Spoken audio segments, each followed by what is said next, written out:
Very good morning to all of you. बच्चों, आज मैं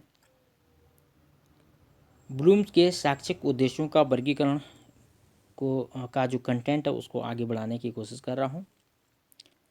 इससे पहले हमने यह जानने की कोशिश की है, यह चर्चा की है और मैंने एक प्रयास किया है कि शैक्षिक उद्देश्यों का वर्गीकरण क्यों आवश्यक है।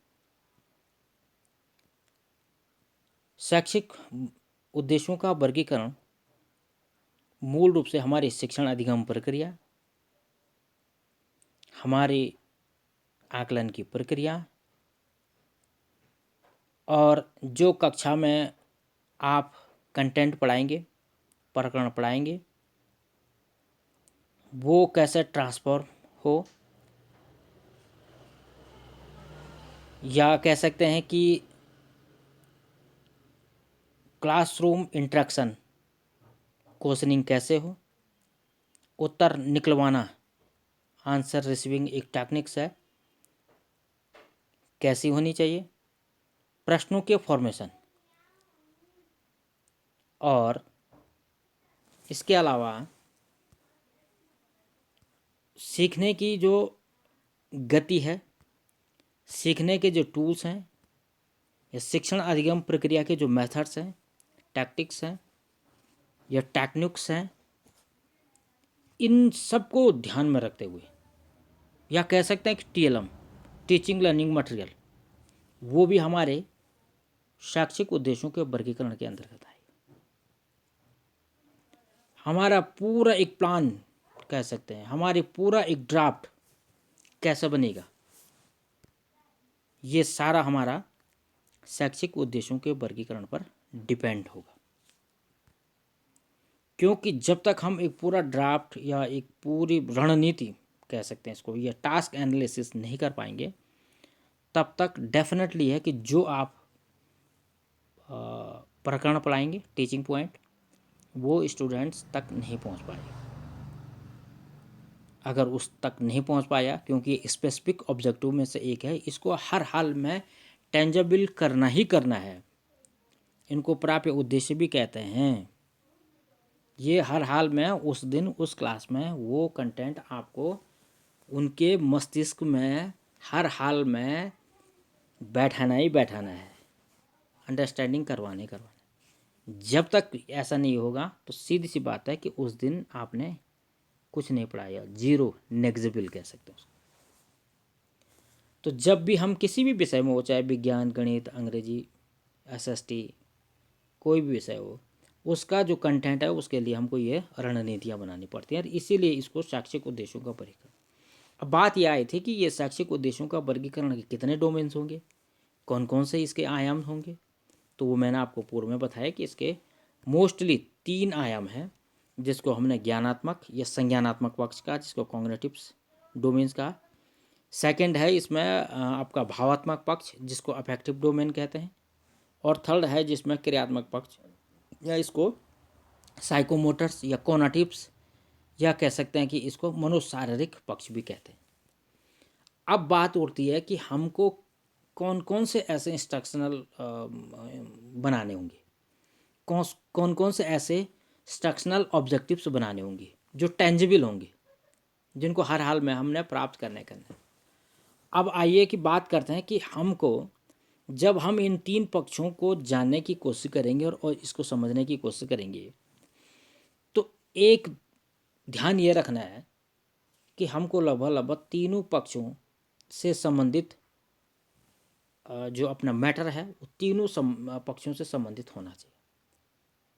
मैटर का मतलब जो आपके पास कंटेंट होगा, जो आप पढ़ाने जाएंगे क्लास में, वो तीनों पक्षों को छू सके। जब तक तीनों पक्षों को नहीं छुएगा, डेफिनेटली है कि उसमें तीनों पक्षों का संपूर्ण विकास नहीं होगा। और जब तीनों पक्षों का संपूर्ण विकास नहीं होगा, तो क्या हम असेसमेंट खाक करेंगे?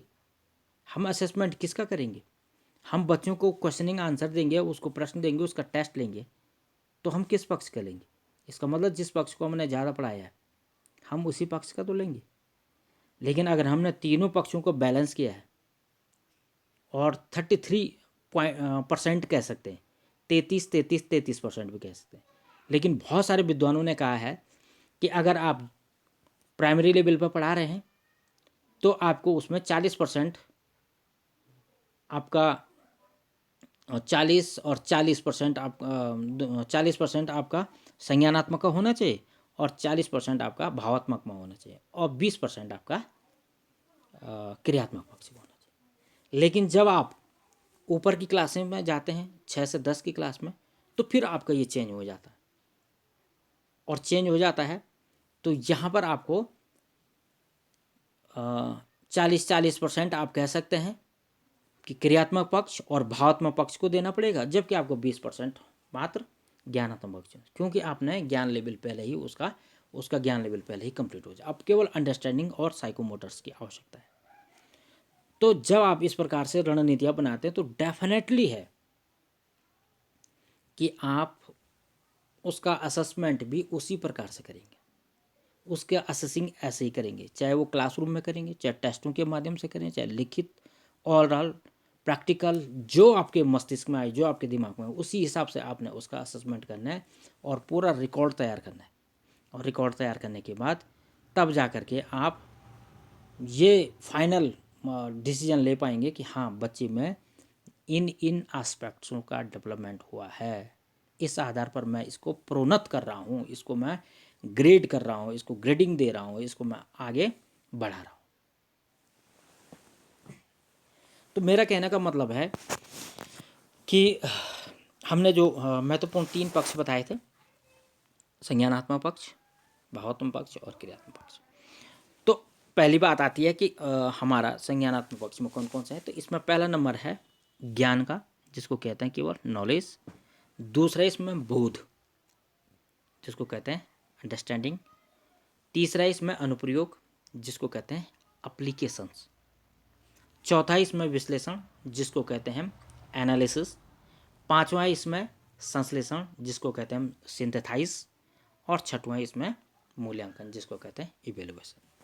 तो ये 6 वर्ग, 6 क्लास, 6 सिस्टम्स, ये ज्ञानात्मक पक्ष के।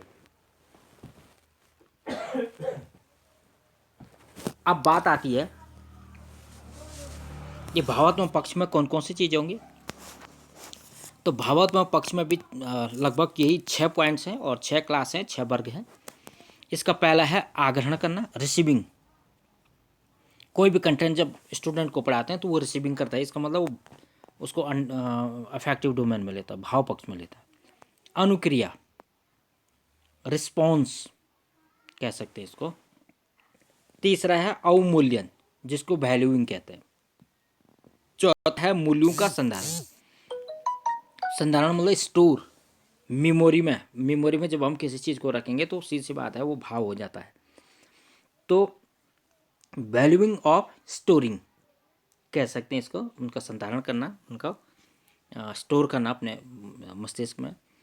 उसके बाद ऑर्गेनाइजेशन, व्यवस्थापन, उन सारे कंटेंटों का, जो ज्ञान है कुल मिला के, जो ज्ञान आप दे रहे हैं किसी भी संसार का, कोई भी सांसारिक ज्ञान, चाहे वो उसके पर्यावरण से संबंधित हो, उसके आसपास हो, मिट्टी, जल, पेड़ पौधे, फिजिक्स, केमिस्ट्री, बायोलॉजी, गणित, इंग्लिश, साइंस, हिंदी, एसएसटी, जो भी, उसका फिर वो ऑर्गेनाइजेशन करता है, एक एक चीज़ के बारे में अपने मस्तिष्क में उसका संगठन बना लेता है।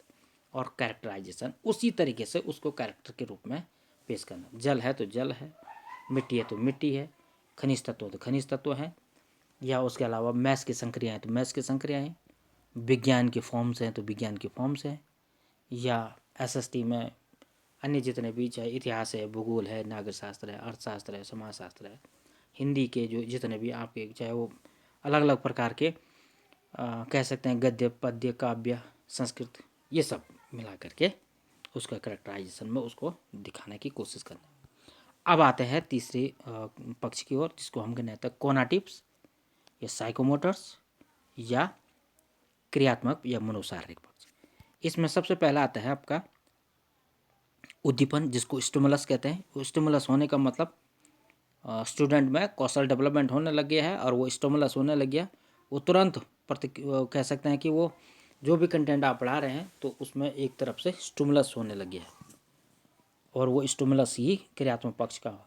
वो चाहता है कि मैं इसमें रेखा ग्राफ बनाऊँ, चित्र बनाऊँ, इसको मैं इसके बारे में मैं और जानकारी प्राप्त करूँ, इसको और इसमें क्रिटिज्म करूँ, इसमें क्वेश्चनिंग करूँ, इसमें आलोचना करूँ, समालोचना करूँ, तो जितना भी कह सकते हैं। फिर उसी का सेकंड पार्ट आ गया रिएक्ट करना, प्रतिक्रिया, जिसको रिएक्टिंग कहते हैं। फिर रिएक्ट करने के बाद तीसरा आगे इसमें नियंत्रण, कैसे, हाउ टू कंट्रोलिंग, कंट्रोल कैसे करेगा उस नॉलेज को, कितने उसके लिमिटेशंस में है और कितना लिमिटेशन से बाहर तो नहीं जा रहा है। तो उसका पूरा एक एरिया, स्पेसिफिक एरिया कह सकते हैं, स्पेशलाइजेशंस को ही कंट्रोल के रूप में लेना। एडजस्टमेंट, सामंजस्य अगला है, जिसको हम एडजस्टमेंट कहते हैं, एडजस्टमेंट कराना। उसके बाद है अगला स्वाभाविकरण, जिसको नेचुरलाइजेशन कहते हैं। और नेचुरलाइजेशन एक बहुत इंपॉर्टेंट बात है, इसको समझना मैं धीरे धीरे करके आऊँगा, एक एक चीज़ के बारे में आगे बढ़ूँगा। और लास्ट में है आदत निर्माण, जिसको हैबिट फॉर्मेशन कहते हैं, कि फिर अपनी आदत में उन चीज़ों को लाना। तो कहने का मतलब है कि ये 6 या 18 जो आपके मूल क्लासेस हैं, संस्तर हैं, या कह सकते हैं जो लेवल्स हैं, जो वर्ग हैं, इनको याद भी करना है, समझना भी है। इनके लिए अब हम आगे एक्शन वर्ब बनाएंगे। और एक्शन वर्ब क्या होगा, अगर आपने ज्ञान का क्वेश्चन बनाया है, ज्ञान लेवल का अगर आप नॉलेज देना चाह रहे हैं, तो अब इसके एक्शन क्या क्या देंगे आप, उसके बारे में हम चर्चा करेंगे। उससे पहले हम यह जानने की कोशिश करते हैं कि पहला जो पक्ष है ज्ञानात्मक का, कॉग्निटिव डोमेन्स का, तो इसके बारे में जानते हैं क्या क्या है। तो ब्लूम्स के शैक्षिक उद्देश्यों के वर्गीकरण में संज्ञानात्मक पक्ष में वे विशिष्ट उद्देश्य हैं जिनका संबंध कह सकते हैं कि ज्ञान पक्ष में स्मरण या प्रत्यास्मरण, जिसको रिकॉल कहते हैं, प्रत्याभिज्ञान, जिसको रिकॉग्निशन कहते हैं, आदि करने तथा बौद्धिक क्षमताओं के विकास है। कुल मिलाकर के 3 हाइलाइट्स बिंदु इसमें, रिकॉल, रिकॉग्निशंस और इंटेलेक्चुअल प्रॉपर्टीज या इंटेलेक्चुअल एबिलिटी टू डेवलप्ड। ये 3 चीज़ों से, to recall, to recognitions and to developed abilities, इनको आप ध्यान में रखिए। ये संज्ञानात्मक पक्ष के क्षेत्र है। ब्लूम ने मानसिक प्रक्रियाओं की जटिलता और क्रम के अनुसार ज्ञानात्मक क्षेत्र के उद्देश्यों का वर्गीकरण किया है और प्रत्येक पक्ष में 6 स्तर हैं। और इन 6 स्तर में कह सकते हैं कि पहला जो स्तर है मोस्टली ज्ञानात्मक पक्ष का वो ब्लूम्स ने किया है, और दूसरा उसमें जो उनका साथ दिया है वो कर्थवाल ने दिया है, और तीसरा उनका साथ हैरी पॉटर और हैरी ने और मारिया ने, इन लोगों ने भी इसमें पूरा अपना सहयोग दिया है और इसको बनाने में, इसके बारे में आगे चर्चा करूँगा। तो ये 6 स्तर हैं, ये 6 स्तर हैं, ये 6 वर्ग हैं, जिनमें प्रायः पुनः स्मरण, जिसको रिकॉल मैंने कहा अभी, दूसरा जिसको रिकॉग्निशन, प्रत्याभिज्ञान, ये पहचान से है, और तीसरा बौद्धिक क्षमताओं से संबंधित संक्रियाएं सम्मिलित है। अब बात आती है कि सबसे पहले हम जो हमारा ज्ञान क्षेत्र का पहला कंटेंट आएगा, ज्ञान क्या है वो। तो ज्ञान उद्देश्य ज्ञानात्मक स्तर का निम्नतम उद्देश्य है, सबसे लो प्राइमरी, यूकेजी, एलकेजी और प्राइमरी लेवल का, ये कह सकते हैं। वहाँ पर हम केवल कह सकते हैं कि मेमोरी ही कराते हैं, याददाश्त कराते हैं, याद कराते हैं, रटंत कराते हैं, रटाते हैं।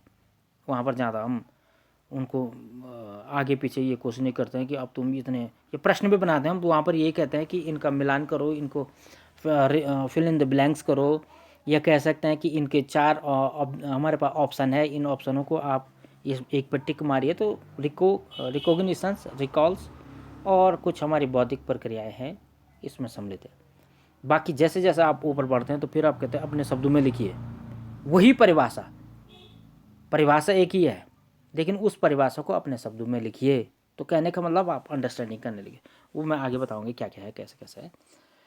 तो ज्ञान में आखिरकार इस ज्ञान क्षेत्र में क्या क्या होना चाहिए, कौन कौन सी ऐसी बातें हैं कि जो इसमें हम बच्चों को समझाएं, दिखाएं और उनको पढ़ाएं।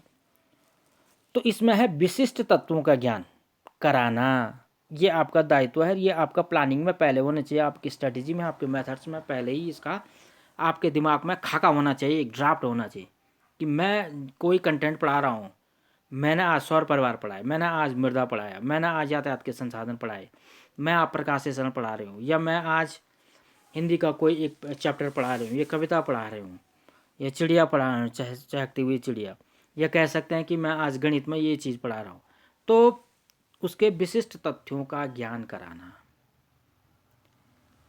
शब्दावलियों का ज्ञान कराना। अगर आप शब्दावलियों का ज्ञान नहीं कराते हैं, जिसको टर्मिनोलॉजी कहते हैं, इन टर्मिनोलॉजियों का ज्ञान होना बहुत ज़रूरी, चाहे वो किसी भी विषय का हो। संबंधित तथ्यों का ज्ञान कराना, संकेतों का ज्ञान कराना, परंपराओं का ज्ञान कराना, प्रवृत्तियों तथा क्रम का ज्ञान कराना, कसौटी या मानदंड का ज्ञान कराना, विधियों का ज्ञान कराना, श्रेणी एवं वर्गीकरण कराना, और नियमों और सिद्धांत का ज्ञान कराना। ये हमारे जो कह सकते हैं लो लेवल का सबसे। अब इसमें बात आती है कि किसका क्यों। तो कुल मिला के मैंने आपको बताया है कि संज्ञानात्मक उद्देश्यों में ज्ञानात्मक क्षेत्र का सबसे पहला जो पार्ट आएगा, छात्रों का किसी भी विषय या प्रकरण या अध्ययन से संबंधित परिभाषाओं, शब्दों, तथ्यों, प्रतीकों, विचारों, घटनाओं, समस्याओं या आदि का ज्ञान कराना। अब क्या होगा, छात्र डैश डैश डैश जो प्रकरण पढ़ा रहे हैं उसका प्रत्यास्मरण कर सकेगा। ये एक्शन वर्ब है। छात्र डैश डैश डैश उस प्रकरण का प्रत्याभिज्ञान कर सकेगा। छात्र डैश डैश सूचनाएं प्राप्त कर सकेंगे। छात्र डैश डैश का, मान लिया आप मिट्टी, जल, पहाड़, जो चैप्टर आप पढ़ा रहे हैं उसका ये उससे रिलेटेड, मान लिया आप मैंने कहा कि जैसे आपने चुंबक तो पढ़ाना है, तो क्या छात्र चुंबक से रिलेटेड लोहा या इत्यादि के बारे में जानता है, या आप घर्षण बल पढ़, या आप इलेक्ट्रॉन पढ़ा रहे हैं और इलेक्ट्रॉनिक आवेश पढ़ा रहे हैं, तो क्या वो जानता है कि कंघी को सर पर रगड़ने से उसमें आवेश उत्पन्न होता है। तो क्या वो कह सकता है कि कागज़ के टुकड़े, कंघी और बाल, इन तीनों का संबंध इलेक्ट्रॉनिक आवेश से है या नहीं है। तो ये उसको इन तथ्यों के बारे में। या अगर आप रसायन विज्ञान में पढ़ा रहे हैं, मान लिया जाए कोई रिएक्शन पढ़ाने, तो उससे संबंधित रॉ मटेरियल के बारे में वो जानता है कि नहीं, उसको पूर्व ज्ञान है कि नहीं। या अगर आप प्रकाश संश्लेषण पढ़ा रहे हैं तो उसको पता है कि पौधे कहाँ कहाँ से अपने क्या कौन कौन सी चीज़ें उनको आवश्यक रूप से चाहिए, कार्बन डाइऑक्साइड हो गया है, खनिज लवण तत्व हो गया है, या सूर्य का प्रकाश हो गया है। तो ये पूर्व ज्ञान से रिलेटेड है, उसने देखा है लेकिन उसको ये पता नहीं है कि वास्तविक रूप में भोजन कैसे बनता है और कौन सी ऐसी प्रोसीजर है 6, 7, 8, 9, 10 में। तो मेरा कहने का मतलब है कि इस प्रकार से आगे बढ़ाएंगे। बहुत सारी बातें हैं, कास्ट क्लास में होते तो इसको हम बहुत अच्छे तरीके से आगे बढ़ाते। तो मुझे लग रहा है कि ये थोड़ा ज़्यादा हो गया है, तो आज मैं यहीं पर इसको ख़त्म करने की कोशिश करता हूँ, और कल मैं देखने की कोशिश करता हूँ कि अवबोध और अन्य हमारे जो पार्ट्स हैं इसी ज्ञान पक्ष के, उनको हम आगे बढ़ाएंगे। तो बहुत बहुत धन्यवाद। अगर आपको कुछ इसमें क्वेरी करनी है तो प्लीज़ क्वेरी कीजिएगा। Thank you.